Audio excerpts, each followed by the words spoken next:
শেখ হাসিনা ও তার দোসরদের বিরুদ্ধে গণহারে দায়ের করা মামলাগুলো বিচারের প্রথম ধাপ পেরোতে পারবে কিনা তা নিয়ে সংশয় প্রকাশ করেছেন আইন ও সংবিধান বিশেষজ্ঞ ব্যারিস্টার সারা হোসেন।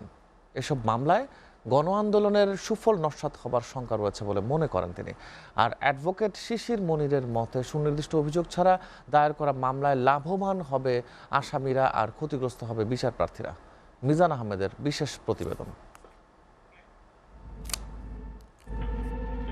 জুলাইয়ের গণহত্যায় নির্দেশ দেওয়ার অপরাধে পতিত স্বৈরাচার শেখ হাসিনা ও তার দোসরদের বিরুদ্ধে একের পর এক মামলা হচ্ছে। অধস্থন আদালতের পাশাপাশি মানবতা বিরোধী অপরাধ ট্রাইব্যুনালেও দায়ের করা হয়েছে 7টি মামলা।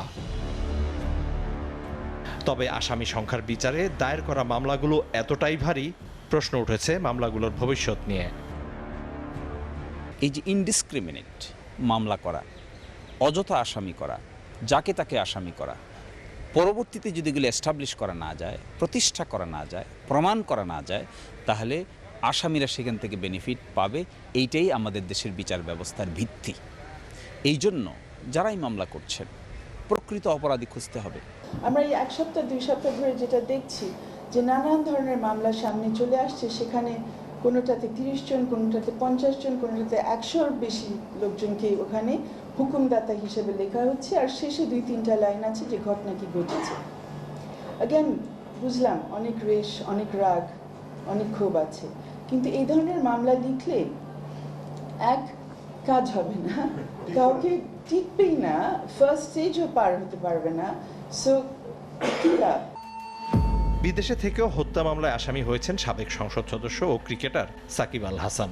অনুমান নির্ভর এসব মামলায় অন্তর্বর্তী সরকারের ভাবমূর্তি ক্ষুণ্ণ হচ্ছে বলেও মত দেন তারা। কিন্তু আমার মনে হচ্ছে যে আমাদের এই আন্দোলনের পরবর্তী পাওয়া যে ফসলটা, সেটাকে কিন্তু অনেকটা প্রশ্নবিদ্ধ করে ফেলছে।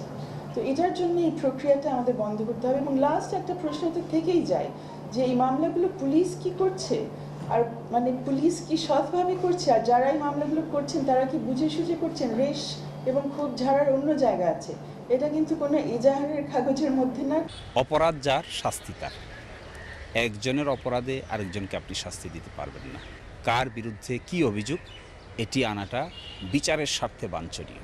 এটি না করে আপনি যদি লামসাম ওয়েতে অভিযোগ আনেন, অনুমান ভিত্তিক অভিযোগ আনেন, অ্যানালজি করে অভিযোগ আনেন, তাহলে ফৌজদারি বিচার ব্যবস্থায় এই ধরনের অভিযোগ গ্রহণযোগ্য হয় না। শুধুমাত্র প্রচারে আসার জন্য মামলা না করে শহীদ ও আপনজন হারানো পরিবারের সদস্যদের সঙ্গে যোগাযোগ করার পরামর্শ দেন আইনজীবীরা। শুধুমাত্র পত্রিকা আসার জন্য, শুধুমাত্র টেলিভিশনে আসার জন্য প্রকৃত অপরাধকে তো ধামাচাপা দেওয়া যাবে না, এবং প্রকৃত ভিকটিম যিনি, তার পরিবারকেই মামলা করতে হবে। মিজান আহমেদ, এসএটিভি, ঢাকা।